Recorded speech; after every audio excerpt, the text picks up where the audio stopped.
ولن يؤخر الله نفسا إذا جاء أجلها والله خبير بما تعملون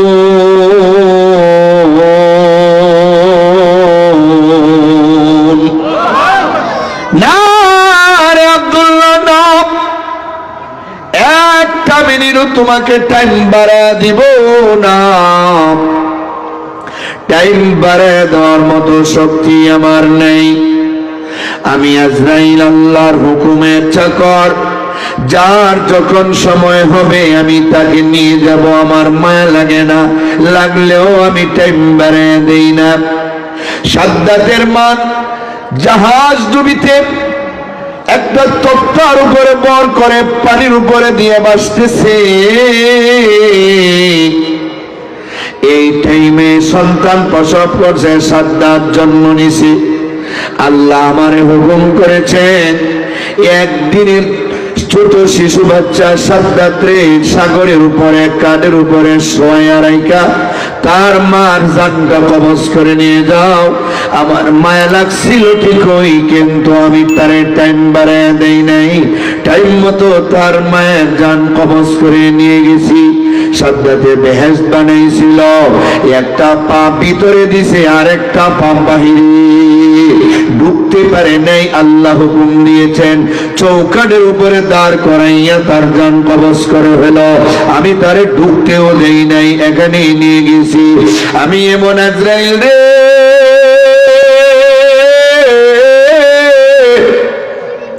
আমি মা বাবার সামন থেকে সন্তান কাইরা নিয়া যাই। আমি সন্তানের সামন থেকে মা বাবারে উঠায়া নিয়ে যাই। স্বামী স্ত্রী এক বিছানায় ঘুমাইছে, রাইতের 12টা স্ত্রীর রাইকা আমি স্বামীরে নিয়ে যাই। আমি এমন আজরাইল রে, সারা দুনিয়ার মানুষ যদি আমার কাছে কান্নাকাটি কইরা আফসোস কইরা আমার কাছে অনুরোধ করে সুপারিশ করে, আমি কেউরে একটা মিনিটের জন্য সময় বাড়ায় দেই না। কারণ কবর প্রতিদিন ডাকে, আনা বাইতুল ওয়াহদা, আনা বাইতুল জুলমা, আনা বাইতুত তুরাব, আনা বাইতুল আফাই ওয়াদ দিদান। আমি একা একার ঘর, আমার কাছে আসতে হলে সাথী নিয়ে এসো। ওরে আমার ভাই, কত মা মারা গেল, বাবা মারা গেল, একটা রাত থাকার জন্য সন্তান তার মা বাবার কবরে গিয়ে ঘুমাইল না। কত মানুষ মারা যায়, আপনজনের কবরে একটা রাত থাকবার জন্য কেউ যায় না। দুনিয়াতে একজন আরেকজনের জন্য জীবন দিতে প্রস্তুত হয়ে যায়, ফাঁসির কাস্তে ঝুলতে চায়, কিন্তু মইরা গেলে একটা রাইতের জন্য কেউ কবরে গিয়ে থাকতে চায় না। ওই কবর ডাইকা বলে, আমি একা একার ঘর, কেমনে থাকবা? আসার সময় সাথী নিয়ে এসো। কবরে ডাইকা বলে, আমি অন্ধকার ঘর, বাতি নাই, রাতের বেলা বাতি ছাড়া তোমরা চোখ দিয়ে কিছু দেখো না। ওই কবরে কেমনে রে তোমরা থাকবা? আমি এমন ঘর যেখানে মাটি আর মাটি, ফেক আর পানি, বিছানা নাই, লেফ নাই, তুষক নাই, বালিশ নাই। কোটিপতি মারা গেলেও একটা বালিশ তার কবরে দেওয়া হয় না, ফেক কাদা হলেও কবরে রাইকা চলে আসতে হয়। আমি সাপ বিচ্ছুর ঘর, আসার সময় অ্যান্টিভেনম ইনজেকশন নিয়ে এসো। কবরে এইভাবে ডাকে। মুর্দা যখন কবরে যাবে, লাশ হইয়া জানাজার সামনে যখন থাকি, মুর্দা সবরে লক্ষ্য করে ওয়াজ করে, ওরে জানাজায় উপস্থিত হনেওয়ালা মুসলমান ভাই, তোমরা দুনিয়া নিয়ে পড়ে আছো, আমিও তো এই দুনিয়াতে ছিলাম। বহুত দিন সে রহে ইজা তমন্নাতি হমেশা কি, बहुत दिन से रहे जा तमन्नाती हमेशा की रहो तुम बा सलामत आब जुदाई है हमेशा की। আমি এই দুনিয়াতে বহুত দিন ছিলাম, এই এলাকায় আমার বহু মিল ফ্যাক্টরি ছিল, আমি গার্মেন্টস এর মালিক ছিলাম, আমার অনেকগুলি দোকান ছিল, অনেকটা বাড়ি গাড়ি আমার ছিল। আমার ইচ্ছা ছিল আমি আরো দীর্ঘদিন দুনিয়াতে থাকবো, সবাইরে চাইরা আমি চলে যেতে মনে চায় না, কিন্তু আমি যে চলে যাচ্ছি আমি ইচ্ছা করে থাকতে পারি নাই। আমারে যারা বিদায় দিতে আসছো তোমরা নিশ্চিন্ত মনে বৈশা থাইকো নারী, আমি যেই পথে যাচ্ছি তোমরাও কিন্তু সেই পথে যাইতে হবে। এটা তাকার জায়গা না রে, তাকে দেখো রে আমারে যে কাপড় পরাইয়া দিছ, আমার কাপড়ে একটা পকেট নাই, একটা টাকাও আমার কাপড়ে দাও নাই। ফেরেশতারা আমারে পিটাইলে আমি যে টাকা দিয়ে বাঁচতে পারবো সেই সুযোগটাও নাই। মুর্দা কিন্তু কান্না বলে আমি চলে যাইতেছি, তোমরাও রেডি থাইকো, বেশি দিন বাকি না, হঠাৎ করে আজরাইল তোমাদের ধরে ফেলবে। সামনের দিকে চাইয়া যখন দেখে ফেরেশতারা মুগুর নিয়ে দাঁড়ায় আছে, সাপ বিচ্ছুরা কিলবিল করতেছে। কবরের সাপগুলি কত বিষাক্ত, ওই সাপের নাকের নিঃশ্বাসটুকু যদি একটু দুনিয়াতে ছাড়ে, দুনিয়ার গাছ তরুলতা বৃক্ষরাজি সব জলে সারকার হয়ে যাবে, কিয়ামত পর্যন্ত একটা গাছ হওয়ার জন্মিবে না। ওই অবস্থা দেখা কবরে জানেওয়ালা ব্যক্তি মুর্দা ডাক দিয়ে বলে আমি তো মইরা গেছি, তোমরা তো আমারে কবরে নিয়ে দাফন করে ফেলবা, কিন্তু আমি ওই কবরে কেমনে থাকবা? দুনিয়াতে আমারে কেউ গালি দিলে তোমরা আমার পক্ষপাতিত্ব করতা, আমারে কেউ মারলে তার প্রতিবাদ করতা, কিন্তু আজকে যে ফেরেশতারা আমারে মারার জন্য রেডি হইয়া বসে আছে, তোমরা দেখি কেউ লাঠি সোটা নিয়ে বের হও না আমারে বাঁচাইবার জন্য। আমি বুঝতে পেরেছি ওই অন্ধকার কবরে তোমরা আমারে একা একা রেখে আসবা, ঠিক না বেঠি? মুর্দা কান্দা কয় জিন্দারে ভাই আজ বুঝি দিলাম রে জনমের বিদায়। আমার মার কাছে কইও ওই আমার বাজান রে কইও, ওই আমি খেলায় আন্দার কবরে থাকবো কেমন করে রে, খালি হাতে দিলাম রে জনমের বিদায়। ও যে জন গোসল করায়, যে জন কাপড় পরায়, ও যে জন কাপন পরায়, যে জন কাঁদে লইয়া যায়, তারা আমার আপন ভাই, তাদের কাছে দুয়া চাই, খালি হাতে দিলাম রে জনমের বিদায়। আল্লাহু আকবার বলেন।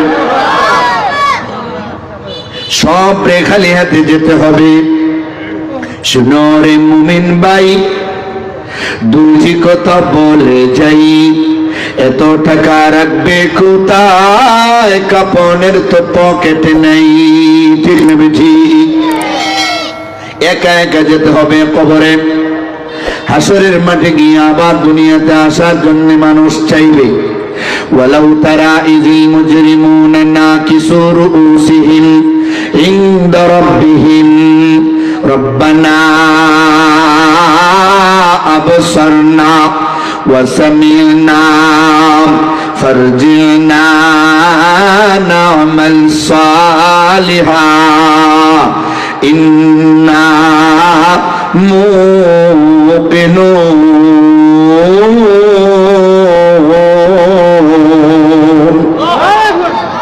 হাসরের মাঠে মাথার উপরে সূর্য, নিচে হবে তামার জমিন। কোটি কোটি মানুষের সমাগম, সামনে পিছনে ডাইনে বামে সুই পরিমাণ জায়গাও ফাঁকা থাকবে না। হুঙ্কার আর হুঙ্কার।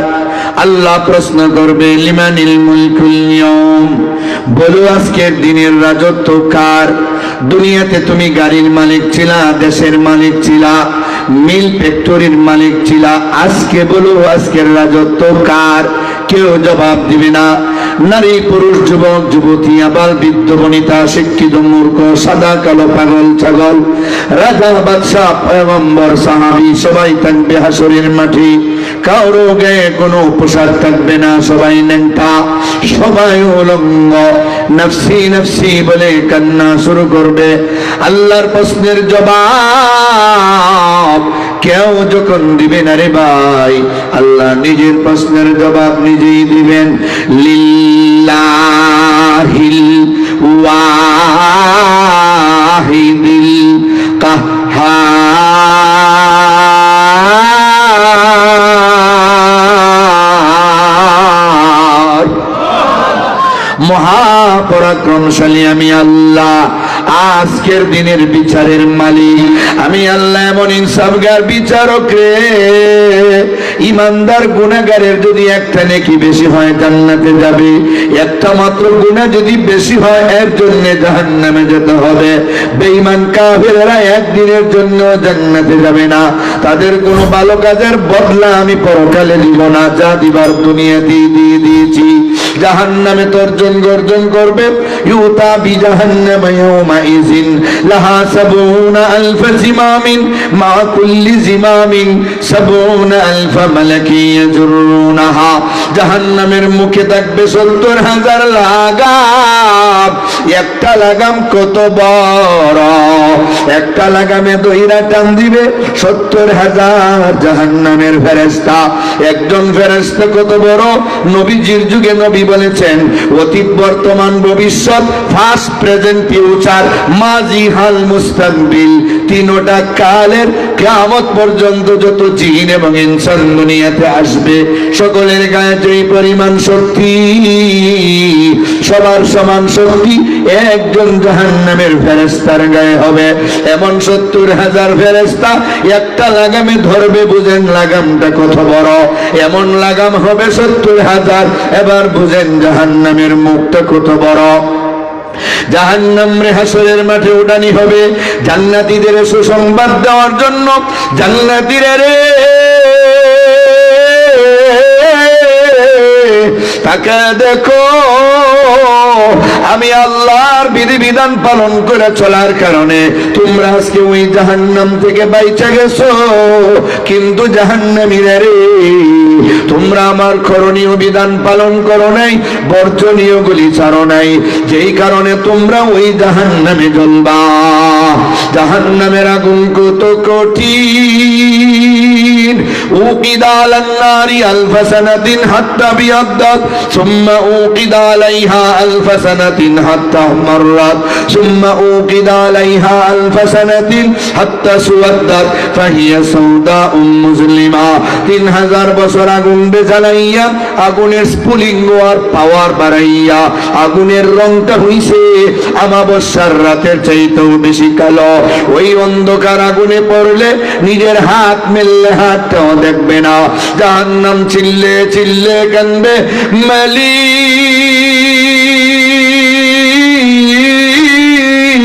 সবাই একবার প্রাণ খুলে ডাকেন আল্লাহ, আরো জুড়ে বলেন আল্লাহু আকবার।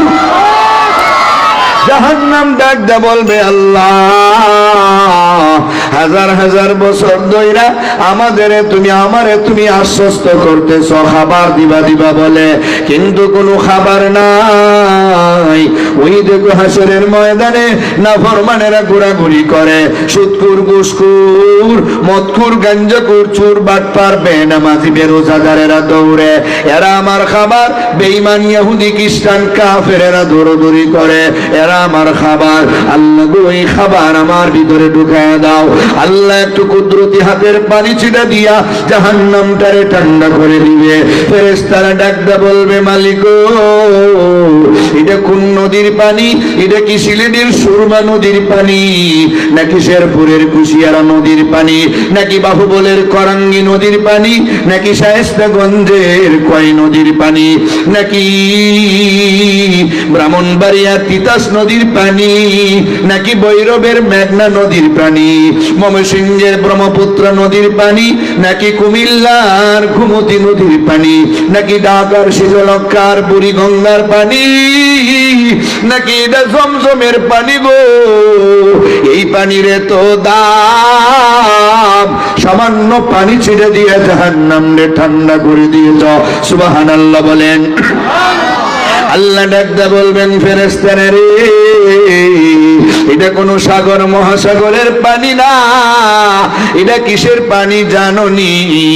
আমার গুনাহগার বান্দার বান্দি ওয়াজ আর তাফসীর শুইনা, আলেম ওলামার কথা শুইনা, তাহাজ্জুদের নামাজ পড়িরা, কোরআনের তেলাওয়াত কইরা, ইবাদত বندگی কইরা, দুই চোখের পানি চাইরা আমি আল্লাহর কাছে কাঁদছে, আর কায়মানু বাক্যে নরম হয়ে বলছে তুমি ছাড়া কারো কাছে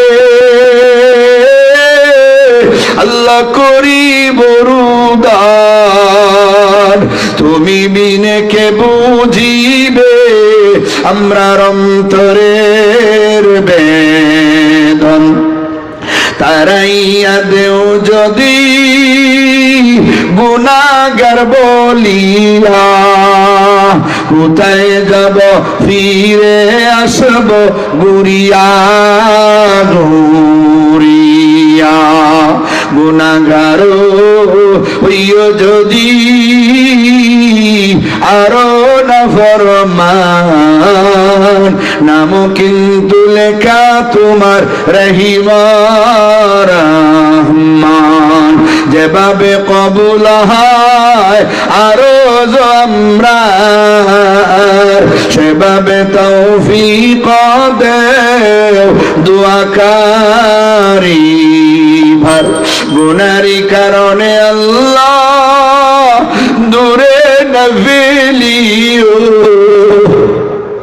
আমরা যদি ভুলে যাইও তুমি না ভুলিও, আমরা যদি ভুলে যাইও তুমি না ভুলিও।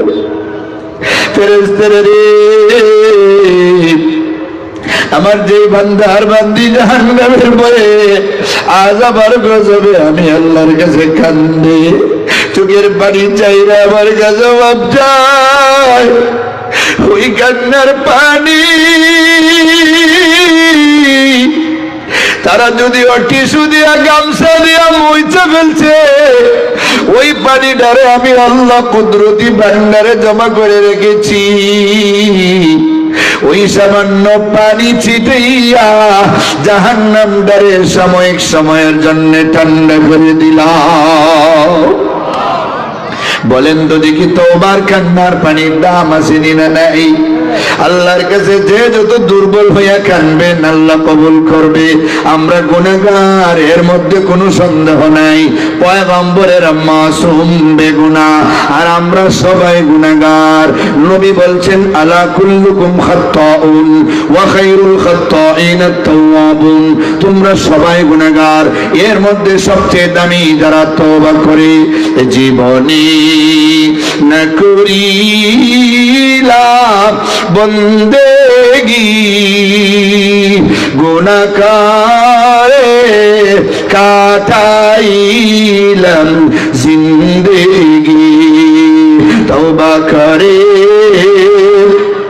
কত তাওবা ভাঙ্গিলাম, অবশেষে খাঁটি তাওবা করিলাম। সকলেরই দরজা হইতে মাওলা ফিরিয়া, তোমারি দরজায় রইলাম পরিয়া। তুমি যদি মাফ না করো বান্দারে বলো তোমার বান্দা যাবে কারদারি তওবা করছি আর তো গুনাহ করব না তওবা করছি আর তো গুনাহ করব না দয়া করে মাফ করে দাও রব্বানা আদর করিয়া মানুষ আল্লাহ বানাইয়া নিজের হাতে মানুষ আল্লাহ বানাইয়া কেমনে দিবা জাহান্নামে ফেলাইয়া বান্দা যখন জাহান্নামে জ্বলিবে ওগো মাবুদ কেমনে চাইয়া দেখিবে ওগো মাওলা দেইকা কেমনে সহিবে আল্লাহু আকবার বলে আমার প্রাণের ভাইরা আমার প্রাণের বাবারা আমার গ্রামের 5 জন মুর্দার কথা বলতে গিয়ে আমি আবেগপ্রবণ হইয়া ভূমিকার মধ্যে আপনাদের অনেক দূরে নিয়ে গেছি এটাই সত্য আমরা একদিন মরে যাব আমরা এই দুনিয়া থেকে চিরদিন থাকবো না আমরা আজরাইলকে অনুরোধ করলে আমাদের রাইখে যাবে না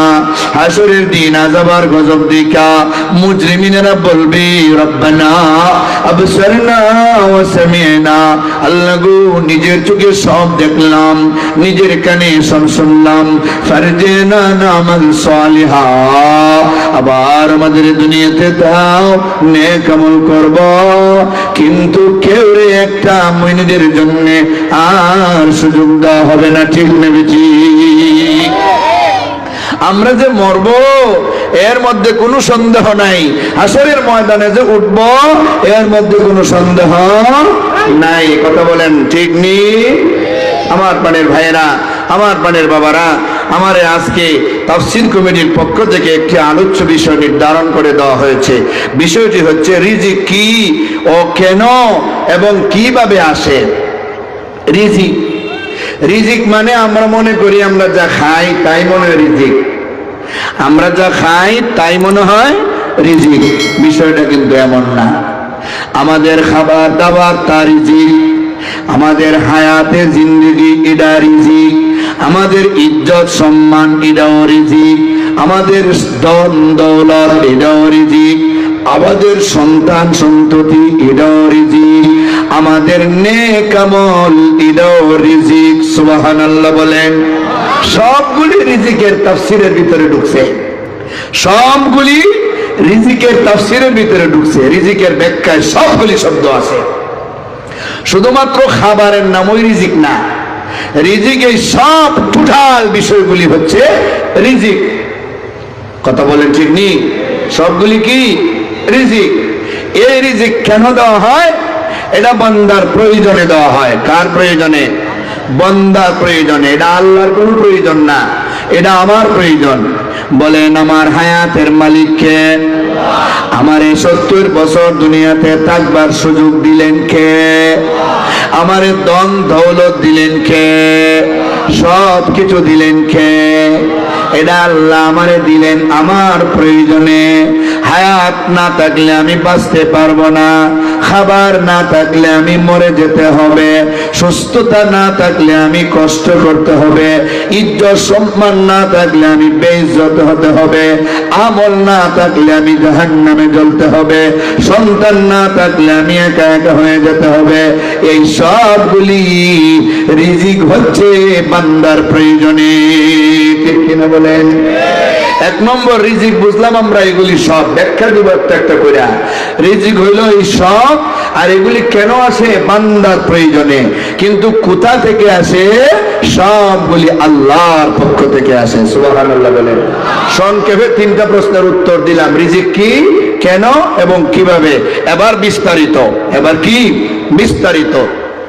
আমার প্রাণের ভাইয়েরা, আমার প্রাণের বাবারা, আল্লাহ রব্বুল আলামিন মানুষকে সৃষ্টি করার 50,000 বছর আগে, এমনকি আসমান জমিন সৃষ্টি করারও 50,000 বছর আগে আল্লাহ তাআলা বান্দাদের, যাদেরকে আল্লাহ সৃষ্টি করবেন, তাদের রিজিক সৃষ্টি করে রাখছেন। সুবহানাল্লাহ বলেন। রিজিক সৃষ্টি করে রাখছেন। মানুষের ভাগ্যটা, মানুষের ভাগ্য 5 বার লেখা হয়। কয়বার? 5 বার। এক নম্বর, আসমান জমিন সৃষ্টি করার 50,000 বছর আগে একবার লেখা হয়েছে, জাঙ্গালিয়ার বাহুবলের অমুক অমুক এরা কতদিন হায়াত পাবে, কি পরিমাণ খাবার খাবে, কয়টা বিবাহ করবে, কয়টা সন্তানের পিতা হবে, কি পরিমাণ সম্পদের মালিক হবে, কতটা সুন্দর হবে, কতদিন সুস্থ থাকবে, কতটা ইজ্জত সম্মান পাবে, কি পরিমাণ লেখাপড়া করবে, সবগুলি আপনি আমারে সৃষ্টি করার শুধু না, আসমান জমিন সৃষ্টি করার 50,000 বছর আগে আল্লাহ লিখে রেখেছি। 50,000 বছর আপনি আবার খবরই নেই, এই সময় লেখা রাখা হয়েছে। 2 নম্বর, সন্তান মায়ের পেটে যখন আসি, মায়ের পেটে, বলেন কোথায়? 2 নম্বর, আল্লাহ পাক লৌহে মাহফুজের মধ্যে এগুলি সব লিখে রাখছেন। 3 নম্বর, সন্তান যখন মায়ের পেটে আসে, মায়ের পেটে এই লোকটা দুনিয়াতে আইসা কি করবে না করবে সবগুলি ওই জায়গা থেকে কপি কইরা, ওই জায়গা থেকে আলাদা কইরা, নকল কইরা, কপি কইরা মায়ের পেটে সব লেখা দেওয়া হয়। সুবহানাল্লাহ বলেন। 4 নম্বর, প্রতিটা সবে কদরের রাতে, সবে কদর আসেনি না আসে না? জানুয়ারি মাসে ঠিক নি, অনেকে ঠিক কইছে সবে কদর বলে জানুয়ারিতে আসে। সবে কদর আরবি মাসে আসে। কোন মাসে? আরবি মাসের রমজানে আসে। বলেন কোন মাসে? আরবি মাসের রমজানে। ইন্না ইদ্দাতাশ শুহুরি ইনদাল্লাহি 12 শাহরা ফি কিতাবিল্লাহ ইয়াওমা খালাকাস সামাওয়াতি ওয়াল আরদ। আরে জানুয়ারি ফেব্রুয়ারি তো সেদিন আবিষ্কার হয়েছি, বৈশাখ জ্যৈষ্ঠ আষাঢ় তো সেই দিন আবিষ্কার হয়েছি, কিন্তু মুহররম সফর রবিউল আউয়াল নিয়ে সবার বিমাস, আসমান জমিনের সৃষ্টি লগ্ন থেকে আল্লাহ এই 12টা মাস আবিষ্কার করেছি। মুহররম সফর রবিউল আউয়াল রবিউস সানি জমাদিউল আউয়াল জমাদিউস সানি রজব শাবান রমজান শাওয়াল জিলকদ জিলহজ, এর মধ্যে একটা রমজানুল মুবারক আসেনি না নাই? যেই রমজান মাসে আল্লাহ কোরআন নাজিল করেছেন, কোরআনের কারণে রমজানের দাম বেড়ে গেছে। যেই রমজানে একটা শবে কদর আছে, এই শবে কদরের কারণে রমজানের দাম বেড়ে গেছে। ইন্না আনজালনাহু ফি লাইলাতিল কদর ওয়া মা আদরাকা মা লাইলাতুল কদর লাইলাতুল কদরি খায়রুম মিন আলফি শাহর। শবে কদরের দাম 1000 মাসের চাইতে উত্তম। 1000 মাসে 83 বছর 4 মাসের মতো হয়। একটা রাতের দাম এত বেশি। ওই শবে কদরের রাতে আগামী 1 বছর বান্দা কি খাইবে, কি পান করবে, কি পরিমাণ বেমার হবে, সম্পদের মালিক হবে, সন্তানের মালিক হবে, সব 1 বছরের ডিটেইলস, 1 বছরের তালিকা নতুন কইরা 4 নম্বরে নির্ধারণ করা হয়। সুবহানাল্লাহ। এক বছরের, বুঝেন?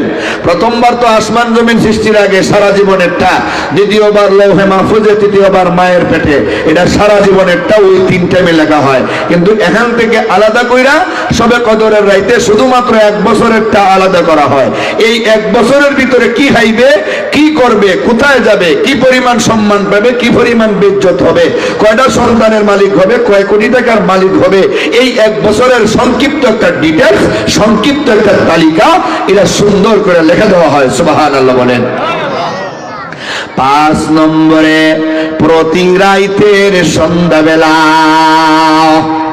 মাগরিবের টাইমে, কারণ আরবি দিন গণনা হয় মাগরিবের টাইম থেকে, কারণ চাঁদ দেখা হয় মাগরিবের সময়। কথা বলেন ঠিক নেই? আমরা যে চাঁদ দেখি রমজানের আর ঈদের, কোন সময় দেখি? মাগরিবের সময় দেখি। এই সময় থেকে রাত শুরু হয়, আর রাত পরের রাতের আগ পর্যন্ত এটা আরবিতে একদিন ধরা হয়। কথা বলেন ঠিক নেই? এই টাইমে আল্লাহর ফেরেশতারা, আগে তো 1 বছর লেখছে, এখন 1 বছর থেকে পুরা 24 ঘন্টার একটা সংক্ষিপ্ত তালিকা আলাদা করে দেয়। সুবহানাল্লাহ। এই 24 ঘন্টার সংক্ষিপ্ত তালিকার দায়িত্বশীল ফেরেশতা আছে। একদল ফেরেশতা ফজরের টাইমে নামে, আর একদল ফেরেশতা আসরের টাইমে নামে। ফজরের নামাজ যখন মসজিদে হয়, ফজরের নামাজটা ঘুম থেকে উইঠা পড়তে হয়। এই নামাজটা অনেক গুরুত্বপূর্ণ, এই জন্য ওই নামাজের আলাদা একটা আজান আছে। আজানের সাথে হাইয়া আলাল ফালাহের পরে আলাদা 2টা শব্দ আছে, আসসালাতু খায়রুম মিনান নাওম। ঘুম থেকে নামাজ ভালো বলতে হয় কিনা হয় না? এই ফজরের টাইমে ফেরেশতারা নামে, তার 24 ঘন্টার ডিটেইলস নিয়া এরা নামে মহল্লার মসজিদে জামাতে শরীক হয়। এরা ইমাম সাহেবের পিছনে নামাজ পড়ে। এরা নামাজ পড়া যার যেই বাড়িতে যার পিছনের দায়িত্ব তার কাছে চলে যায়। মাথার দায়িত্বে ফেরেশতা আছে, চোখের দায়িত্বে ফেরেশতা আছে, নাকের দায়িত্বে, দাঁতের দায়িত্বে, হাত পা অঙ্গ প্রত্যঙ্গের দায়িত্বে ফেরেশতারা আছে। দায়িত্বশীল ফেরেশতারা 24 ঘন্টার দায়িত্ব পালন করার জন্য নির্ধারিত ব্যক্তির কাছে চলে যায়, তার কাছে গিয়ে দায়িত্ব পালন করে। ফজরের টাইমে যারা আসে এদের দায়িত্ব হলো আসর পর্যন্ত। আসরের টাইমে আবার নতুন আরেক দল ফেরেশতারা আসে, এরা আসরের নামাজে শরীক হয়। আগের দল আসরের নামাজ পড়ে, পরে যারা আসে তারাও আসরের নামাজ পড়ে। একসাথে আসরের নামাজ পড়া কোলাকুলি কইরা বিদায় হয়। একদল আসমানে যায়, আরেক দল জমিনে থাকে। এইভাবে ফজরের টাইমে 2 দল ফেরেশতা ক্রস করে এরা চলে যায়। এই 24 ঘন্টার দায়িত্ব নিয়া আল্লাহর পক্ষ থেকে তারা দায়িত্ব আদায় করে। এই টাইমে যদি আপনি নেক আমল করেন, ডান কাদের ফেরেশতা আলাদাভাবে সব লিখবে, বদ আমল করলে বাম কাদের ফেরেশতা লিখবে। এই সবগুলি আল্লাহর ফেরেশতাদের নিয়ম মোতাবেক চলতে থাকে। সুবহানাল্লাহ বলেন। তাহলে আমাদের সব কিছু লেখা হইছে এবং লেখা হইছে আর হয় মিলাইয়া মোট 5 বার। কথা বলে ঠিক নেই? প্রথমবার 50,000 বছর আগে, আসমান জমিন সৃষ্টির 50,000 বছর আগে। দ্বিতীয়বার লৌহে মাহফুজে আলাদা করে এখানে লেখা হয়। তৃতীয়বার মায়ের পেটে লেখা হয়। চতুর্থবার সবে কদর রাইতে লেখা হয়। পঞ্চমবার প্রতিদিন সন্ধ্যাবেলায় লেখা হয়। সুবহানাল্লাহ বলেন। এই রিজিকের জিম্মাদার মহান আল্লাহ, সব কিছুর মালিক মহান আল্লাহ। তবে চেষ্টা করতে হবে বান্দা, চেষ্টাটাও কিন্তু এর ভিতরে শামিল। চেষ্টা যে করতে হবে এটা আল্লাহ পাকের হুকুম আছে। এই কথা বললে হবে না আমি তাওয়াক্কুল করলাম, ঘরে বসে থাকলাম, আল্লাহ যখন খাওয়ায় আমি ঘরে বসবো, কোনো ব্যবসা বাণিজ্য করবো না, রুজি রোজগারে যাবো না, আল্লাহ আমার ঘরে দিবে। আল্লাহ কিন্তু পারবে আপনার ঘরে খাবার দিতে, কিন্তু এটা আল্লাহর আদত না, এটা হলো কুদরতুল্লাহ, এটা আল্লাহ পারেন। কিন্তু আল্লাহর অভ্যাস হলো, আল্লাহর হুকুম হলো তুমি জমিনে বিচরণ করো, আমি আল্লাহ তোমার চেষ্টার পরে রিজিকের ব্যবস্থা করে দিব। সুবহানাল্লাহ বলেন। রিজিকের ব্যবস্থা করে দিব আমি আল্লাহ। বিনা চেষ্টায়ও আল্লাহ পারেন, কিন্তু চেষ্টা করন লাগে। কথা বলে ঠিক নেই? কিছু হলেও করণ লাগে, কিছু হলেও উসিলা করণ লাগে। হ্যাঁ, আসায়ু মিন্না ওয়াল ইতমামু মিনাল্লাহ, চেষ্টা করা আমাদের কাজ আর পুরা করা আল্লাহর কাজ। কথা বলেন ঠিক নেই? আমার তেলাওয়াতকৃত আয়াত সূরা হুদের 6 নম্বর আয়াতের তাফসীরে দুইটা মজার ঘটনা আছে। আল্লাহ বলেন, ওয়া মা মিন দাব্বাতিন ফিল আরদি ইল্লা আলাল্লাহি রিজকুহা ওয়া ইয়ালামু মুস্তাকাররাহা ওয়া মুস্তাওদাহা কুল্লুন ফি কিতাবিন মুবিন।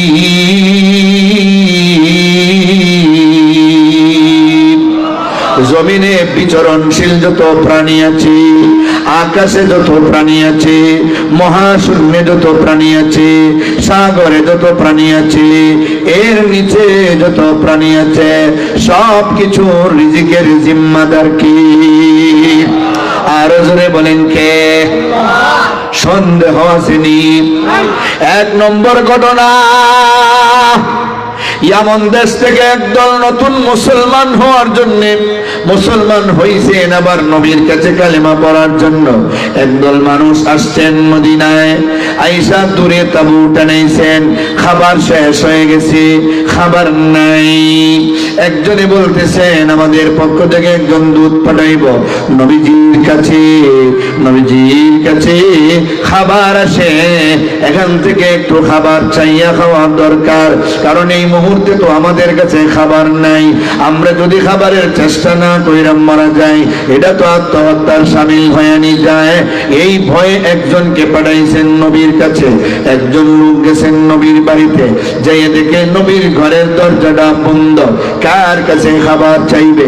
ঘরের ভিতর থেকে কোরআন শরীফের তেলাওয়াত, ওয়া মা মিন দাব্বাতিন ফিল আরদি ইল্লা আলাল্লাহি রিজকুহা ওয়া ইয়ালামু মুস্তাকাররাহা ওয়া মুস্তাওদাহা কুল্লুন ফি কিতাবিন মুবিন। আরবি মানুষ তো এটা জানেন, সবার রিজিকের জিম্মাদার আল্লাহ, রিজিক দেওয়ার মালিক আল্লাহ। তাহলে আমি মুহাম্মদুর রাসূলুল্লাহর কাছে কেন চাইব? যেই আল্লাহ আমাদের রাজ্জাক, যেই আল্লাহ আমাদের রিজিক দাতা, ওই আল্লাহরে বাদ দিয়ে কেন মাখলুকের কাছে চাইব? বিশ্ব নবীও যদি হন, তিনিও তো মাখলুক। কথা বলেন ঠিক নেই? খালেক রে বাদ দিয়া, রব রে বাদ দিয়া, মহান মালিক রে বাদ দিয়া কেন নবীর কাছে চাইব? নবীজির দরজার সামনে দাঁড়াইয়া ওই সাহাবী দুইটা হাত উঠাইয়া আল্লাহর কাছে কান্দে, আল্লাহ তুমি রাজ্জাক থাকতে কেন গো মাখলুকের কাছে খাবার চাইব? মেহেরবানি করে তুমি আমাদের খাবারের ব্যবস্থা করে দাও। আল্লাহ তুমি কি জানো না আমাদের কাফেলাতে খাবার নাই? আল্লাহ তুমি আমাদের খাবারের ব্যবস্থা করে দাও। আল্লাহর কাছে চাইয়া কাফেলার কাছে গিয়ে বলে, ওরে কাফেলার ভাই, আমি নবীর কাছে গিয়েছিলাম, আমি খাবার চাইছি, খাবারের ব্যবস্থা হয়েছে, ইনশাআল্লাহ কিছু সময়ের মধ্যে খাবার চলে আসবে। হঠাৎ করে দেখা যায় একজন সুন্দর মানুষ, একজন অপরিচিত মানুষ, দুই হাতে দুইটা বড় বড় খাঞ্চা, একটার মধ্যে তর তাজা গোশত ভুনা গরম ধোয়া বাহির হইতেছে, আর একটার মধ্যে পাতলা কইরা গরম রুটি, দুইটা বড় খাঞ্চা। বিয়া শাদীর মধ্যে সাগরানা যে খাওয়ায় দেখছেন নি আপনারা? এত বড় বড় খাঞ্চা দিয়া দুইটা খাঞ্চা খাবার নিয়ে আইসা উনি চলে গেছে। সাহাবীরা অর্ধেক খাবার খাইয়া পেট ভরেছে, এবার দুই জন্ডে দুইটা খাঞ্চা দিয়া নবীর কাছে পাঠাইছে, যাও রে আমরা সব খেয়ে ফেললে তো হবে না। নবীর কাছে কত গরিব সাহাবীরা আসে, কত ক্ষুধার্ত সাহাবীরা আসে, নবী যেন তাদেরকে খাওয়াইতে পারে। এরা কিন্তু অল্পে তুষ্টি, এরা নিজের চিন্তা করতেন না, শুধু এরা অন্যজনের চিন্তা করতেন। সুবহানাল্লাহ বলেন। সাহাবীরা কিন্তু এমন হয়েছিলেন, যুদ্ধের ময়দানে একজনের পানি নাই, পানি নাই, পানি পানি বলে কাঁদতেছেন, পানি দাও, পানি দাও। উনার ভাই পানি নিয়ে আসছে, এবার আরেকজন শোনা যায় পানির জন্য চিৎকার করে। উনি বলে আমি পান করতে হবে না, ওই ভাইটারে পানি পান করাও। উনার কাছে গেছে 2 নম্বর কাছে গেছে পানি পান করাইবে। 3 নম্বরে আরেকজনে চিল্লায় কয় আমারে পানি দাও। 2 নম্বরে কয় 3 নম্বরের পানি নিয়ে খাওয়াও, পানি পান করাও, আমার পানি লাগবে না। 3 নম্বরের কাছে পানি নিয়ে গেছে, গিয়া দেখে 3 নম্বর জন শহীদ হয়ে গেছে। 2 নম্বর জনের কাছে আসছে, 2 নম্বর জন শহীদ। প্রথম জনের কাছে আসছে, প্রথম জন শহীদ। আরে মুহাম্মাদুর রাসূলুল্লাহ والذين معه وشداء على الكفار رحماء بينهم। সাহাবীরা কাফেরদের মোকাবেলায় বজ্র কঠোর ছিলেন, কিন্তু পারস্পরিকভাবে দয়াদ্র এবং নম্র। নিজে পানি পান না কইরা মারা গেলেন, কিন্তু আরেক মুসলমান ভাইরে পানি পান করাইবার চেষ্টা করেছি। কেমন ছিলেন সাহাবায়ে কেরাম? সাহাবায়ে কেরাম রিদওয়ানুল্লাহি আলাইহিম আজমাইন 2 জনকে দিয়া পাঠাইলেন। একজনের নাম আবু মুসা আশআরী, আরেকজনের নাম আবু মালিক আশআরী রাদিয়াল্লাহু তাআলা আনহুমা। 2 জনে ওই খানচাগুলি নিয়া নবীর দরবারে গেলেন। ইয়া রাসূলুল্লাহ, ইয়া হাবিবাল্লাহ, আল্লাহর নবী গো, ওগো নবীজি, আমরা একটা কাফেলার মানুষ, পেটের ক্ষুধায় বড় কষ্ট পাইতেছিলাম, খাবারের জন্য আপনার কাছে পাঠাইছিলাম। আপনি যে আমাদের খাবার দিলেন, অর্ধেক খাইয়াই আমাদের পেট ভরে গেছে, বাকি অর্ধেক গুলি আপনার কাছে নিয়ে আসছি। সুবহানাল্লাহ বলেন। নবী বলেন, আমি তো কোনো খাবার পাঠাই নাই, আমি তো কোনো খাবার পাঠাই নাই। খবর দেওয়া হয়েছে যে লোক আসছিল আগে তার, উনি যখন আসছেন নবী জিজ্ঞাসা করেন, তুমি কি আমার কাছে আসছিলা, আমি কি খাবার পাঠাইছি? কয় যে হুজুর আমি আসছিলাম। আসছিলা, খাবার চাইছো নি? কয় জি চাইছিলাম। কার কাছে চাইছো? কয় আল্লাহর কাছে। সুবহানাল্লাহ বলেন। এতক্ষণ উত্তর দিছে তো ঠিক হয়, এখন কি কইছে দেখছেন? কয় আসছিলাম, খাবার চাইছিলাম, কথা তো ঠিক হই, নবীর কাছে আসছে তো ঠিক, খাবার চাইছেও ঠিক, কিন্তু চাইছে কার কাছে? আল্লাহর কাছে। খাবার চাইছি আল্লাহর কাছে। নবীজি ডাকতে বলে, সাহাবীরা রে,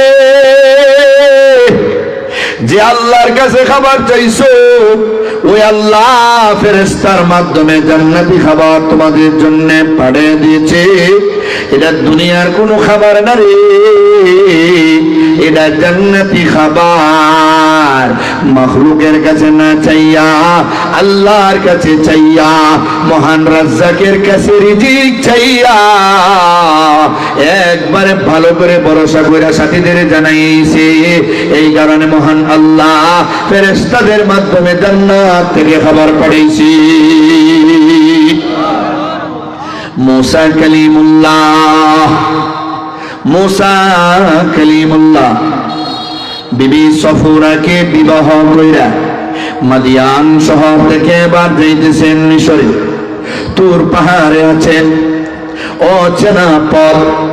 তুর পাহাড়ে বিবি হলেন গর্ভবতী, প্রসব ব্যথা শুরু হয়েছে। প্রসব ব্যথা, কোন মহিলা, দাত্রী মহিলা নাই, কে সন্তান প্রসব করাইবে?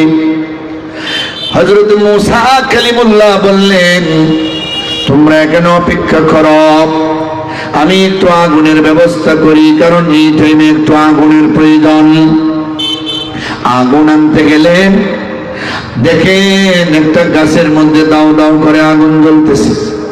সামনে গেলেন, দেখেন এটা আরো পিছনে চলে গেছে। আরো সামনে গেলেন, এটা আরো পিছনে। আগুনের মাঝখান থেকে গায়েবী আওয়াজ, ফাখলানা আলাইক ইন্নাকা বিল ওয়াদিল মুকদ্দাসি তুওয়া। আল্লাহু আকবার বলেন। এ নবী মুসা, তুমি যারা আগুন মনে করছো, এটা আগুন না রে, এটা আল্লাহর নূরের তাজাল্লি। এটা তুয়া পর্বত, পবিত্র তুয়া উপত্যকা। জুতা খুলে এখানে উঠো রে পয়গম্বর মুসা। মুসা ফিরআউনের কাছে দাওয়াত নিয়ে যাও। ফাযহাব ইলা ফিরআউনা ইন্নাহু তাগা। ফিরআউনের কাছে দ্বীনের দাওয়াত নিয়ে যাও। সে বড় নাফরমান, আমি তারে 400 বছর পর্যন্ত তারে রাজত্ব দিলাম, এরপরও সে আমারে মানে না। সে বলে সে নাকি খোদা, মেঘের প্রয়োজন হইলে আমার কাছে মেঘ চাই, আমি মেঘ দেই, কিন্তু তার বান্দাদের বলে হে নাকি মেঘ দেয়। নাউজুবিল্লাহ বলেন। তার যারা দলের লোক আছে হেরা গিয়ে কয় মেঘ দাও, কয় মেঘ হইব। তাহারে গিয়ে আল্লাহর কাছে কান্দা, আল্লাহ মেঘ দাও। তুমি তো জানো আমি যে কি জাত বাটপার, আমি যে কি জাত হুদা, আমি আস্তে একটা হুদা, আমার কোনো ক্ষমতা নাই, তুমি মেঘ দাও। আল্লাহর কাছ থেকে কান্দা মেঘ আনে, আর মানুষকে এসে বলে ওই দেখো মেঘ দিছি। নাউজুবিল্লাহ জোরে বলেন। ফিরআউনের কাছে দ্বীনের দাওয়াত নিয়ে যাও। মূসা আলাইহিস সালাম চিন্তায় পড়ে গেলেন। বুঝেন, এখানে কিন্তু মানকার চিপায় একদিকে বিবিরে অনেক দূরে একা একা রাইখা আসছেন প্রসব ব্যথা আগুন নেওয়ার জন্য, আর আল্লাহ বলতেছেন এই মুহূর্তে দ্বীনের দাওয়াত নিয়ে ফিরআউনের কাছে যাও। মূসা আলাইহিস সালামের মনে মনে চিন্তা, আমি তো আল্লাহর হুকুম অবশ্যই পালন করব, আমি আল্লাহর হুকুমে ফিরআউনের কাছে অবশ্যই দ্বীনের দাওয়াত নিয়ে যাব, কিন্তু আমার বিবিরে একা একা রাইখা গেলে এখানে ওনারা কেমনে থাকবে, এখানে উনি কি খাইবে, কি পান করবে? এই জনমানবহীন প্রান্ত, যেখানে কোনো খাবার নেই, যেখানে কোনো পানিও নেই, সেখানে কেমনে তিনি থাকবে? চিন্তায় পড়ে গেলেন। অন্তর্যামী খোদা, মুখ দিয়া বলতে হয় না, অন্তরেরটা জানেন কিনা বলেন, আর জোরে বলেন। আল্লাহ তাআলা ডাকতে বললেন, পয়গম্বর মুসা রে, তোমার মনে কি উদয় হয়েছে আমি আল্লাহ জানি রে। ও পয়গম্বর মুসা, ফিরআউনের কাছে দ্বীনের দাওয়াত নিয়ে গেলে তোমার বিবি কি খাইবে, পান করবে, এই নিয়ে বড় টেনশনে আছো। মুসা পয়গম্বর, তোমার হাতে লাঠি আছে, যেই লাঠিটা তোমার শ্বশুর আমার পয়গম্বর শুআয়ব আলাইহিস সালাম বিবাহের মধ্যে তোমার উপহার দিয়েছে, ওই লাঠিটা যেমন তেমন লাঠি না রে, এটা আদম আলাইহিস সালাম জান্নাত থেকে বাহির হওয়ার সময় নিয়ে আসছে। ওই লাঠিটা ওই দাব্বাতুল আরদের হাতে কিয়ামতের আগে থাকবে। কিয়ামতের আগে দাব্বাতুল আরদ একটা আলামত হইয়া প্রকাশ পাইবে। মাহা আসা মুসা ওয়া খাতামু সুলাইমান, সুলাইমান আলাইহিস সালামের আংটি থাকবে, ওই লাঠি দিয়া ইমানদারের কপালে দাগ দিবে, কপাল ঝলমল ঝলমল করবে, আর আংটি দিয়ে বেঈমান কপালে, বেঈমান কাফেরদের কপালে দাগ দিবে, বেঈমানের কপালটা অন্ধকার হয়ে যাবে। ওই দিন আর মাঝখানে কেউ মুনাফিক থাকবে না, হয় ইমানদার না হয় বেঈমান। ওই লাঠিটা কিয়ামত পর্যন্ত দুনিয়াতে থাকবে। সুবহানাল্লাহ বলেন। ও মুসা পয়গম্বর, ওই লাঠিটা দিয়া তোমার সামনে দেখো বিশাল বড় একটা পাথর আছে, লাঠিটা দিয়া হালকা করে পাথরে একটা আঘাত করো। নবী মুসা লাঠি দিয়া পাথরে একটা আঘাত করেছে, পাথরে আঘাত করার সাথে সাথে পাথরটা দুইটা খণ্ড হয়ে গেছে, ভিতর থেকে 2 নম্বর আরেকটা পাথর বের হয়েছে। মুসা রে, 2 নম্বর পাথরে আরেকটা আঘাত করো। 2 নম্বর পাথরে আরেকটা আঘাত করতে দেরি হয়েছে, 2 নম্বর পাথরটা ফাড়তে দেরি হয় নাই, ভিতর থেকে 3 নম্বর আরেকটা পাথর বের হয়েছে। আল্লাহ ডাকতে বললেন, ও পয়গম্বর মুসা, 3 নম্বর পাথরে আরেকটা আঘাত করো। আরেকটা আঘাত করেছে, 3 নম্বর পাথরটা ফেটে গেছে, ভিতর থেকে একবারে তরতাজা জ্যান্ত চিতা একটা তেলা পোকার মতো পোকা বের হয়েছে, তার মুখের মধ্যে একটা তৃণলতা ঘাসের টুকরা। জোরে জোরে বলেন সুবহানাল্লাহ, আরো জোরে বলেন সুবহানাল্লাহ। 3টা পাথরের অন্ধকার অন্ধকারের ভিতরে একটা পোকা কেমনে চিতা রইল, আর তার মুখের মধ্যে তরতাজা ঘাসের টুকরাটা কে পৌঁছাইলো? কথা বলেন, কে পৌঁছাইলো? এবার আল্লাহ ডাকতে বলেন, ওগো আমার পয়গম্বর মুসা, আমি আল্লাহ কত বড় রাজ্জাক, তিনটা পাথরের অন্ধকারের ভিতরে, যেখানে কোনো দরজা নাই, জানালা নাই, কোনো রাস্তা নাই, আমি আল্লাহ যদি ওই তিনটা পাথরের অন্ধকারের ভিতরে একটা পোকারে খাওয়াইয়া জিতা রাখতে পারি, তুমি ফেরাউনের কাছে দিনের দাওয়াত নিয়ে গেলেও তোমার বিবিরে আমি আল্লাহ খাওয়াইয়া রাখতে পারব। রিজিকের মালিক কে? রিজিক কার কাছ থেকে আসে? আল্লাহর কাছ থেকে আসে। আল্লাহ ছাড়া আমাদের রাজ্জাক কেউ নাই। আল্লাহ ছাড়া আমাদের খাওয়ানে ওয়ালা, পালনে ওয়ালা, মারনে ওয়ালা, বাঁচানে ওয়ালা, সুখ শান্তি সম্মান ইজ্জত দেওয়ার মালিক একমাত্র আল্লাহ ছাড়া আর কেউ নাই। ঠিক না ঠিক? হাদিস শরীফে আল্লাহর নবী বলেন, লাউ আন্নাকুম তাওয়াক্কালতুম আলাল্লাহ হাক্কা তাওয়াক্কুলিহি লারাযাকাকুম কামা ইয়ারযুকুত তায়র তাগদু খিমাসা ওয়া তারুহু বিতানা। তোমরা যদি সঠিকভাবে আল্লাহর উপর তাওয়াক্কুল করতে পারো, সঠিকভাবে যদি আল্লাহর উপর ভরসা করতে পারো, নিয়মতান্ত্রিক ভাবে যদি চেষ্টার মাধ্যমে তাওয়াক্কুল করো, আমি আল্লাহ যেইভাবে আকাশের পাখিরে খাওয়াই তোমাদের সেইভাবে খাওয়াইব। আকাশের পাখিরা দেখবেন বাড়ি ঘরের উপর দিয়া সকালবেলা ফজরের টাইমে বাসা থেকে উড়া দিয়া বের হয়, আবার সন্ধ্যাবেলা বাসায় ফিরে। তাদের কোনো ব্যাংক ব্যালেন্স নাই, তাদের কোনো আলু ক্ষেত নাই, মোলা ক্ষেত নাই, ধান ক্ষেত নাই, মুখী ক্ষেত নাই। কথা বলেন ঠিক নেই? কোনো জায়গা জমি নাই, কোনো ধন দৌলত নাই। ওরা বাসা থেকে পেটের ক্ষুধা নিয়ে বের হয়, একবারে ক্ষুধার্ত অবস্থায় বের হয়, একবারে সকালবেলা বের হয়, সারাদিন খাইতে খাইতে পায়খানা করতে করতে আবার খাইতে খাইতে পেট তারে ভইরা সন্ধ্যাবেলায় উড়া দিয়া বাসায় পৌঁছে। সুবহানাল্লাহ। আল্লাহ বলেন, যেইভাবে আমি পাখিরে খাওয়াই এইভাবে আমি আল্লাহ তোমাদের রিজিক দিব, যদি তোমরা সত্যিকারের তাওয়াক্কুল করতে পারো। তাওয়াক্কুল যদি সত্যিকারের ভালোভাবে করতে পারো। কথা বলেন ঠিক না ঠিক? আরো জোরে বলেন ঠিক না ঠিক? আমার প্রাণের ভাইরা, আমার প্রাণের বাবারা, আল্লাহ রাব্বুল আলামিন শুধু যে খাওয়াইবেন, শুধু যে পালবেন, এটার নামই রিজিক না। আগেই বলছি, রিজিক অনেক কিছুর নাম। এক নম্বরে আমাদের যত খাবার দাবার আছে সবগুলি হইল রিজিক। দুই নম্বর আমাদের হায়াতে জিন্দেগি, এটা রিজিক। তিন নম্বর হায়াতে জিন্দেগির ভিতরে আমরা অক্সিজেন গ্রহণ করি, কার্বন ডাই অক্সাইড ত্যাগ করি। যদি 1 মিনিট 2 মিনিটের জন্য অক্সিজেন নিতে না পারি, শ্বাস বন্ধ হয়ে মারা যাব। যদি কার্বন ডাই অক্সাইড ত্যাগ করতে না পারি, শ্বাস রুদ্ধ হয়ে মারা যাব। কথা বলেন চিন্নি? 24 ঘন্টার ভিতরে কত লক্ষ বার আমরা অক্সিজেন গ্রহণ করি আর কার্বন ডাই অক্সাইড ছাড়ি। এইগুলি আল্লাহ তাআলার পক্ষ থেকে রিজিক। আল্লাহ তাআলা হুকুম দিয়া রাইখা দিয়েছেন। আমার প্রাণের ভাইয়েরা, আমার প্রাণের বাবারা, আমাদের আল্লাহ সন্তান দান করেছেন।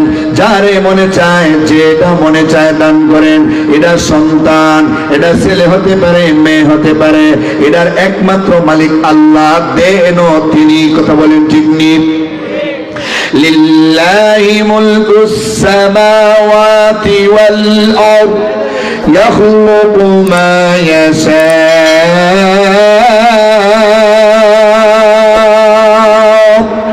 ইয়াহাবু লিমান ইয়াশাউ ইনাসা ওয়া ইয়াহাবু লিমান ইয়াশাউ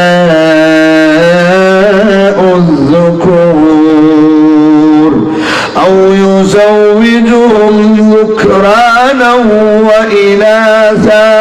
ويجعل من يشاء عقيما إنه عليم قدير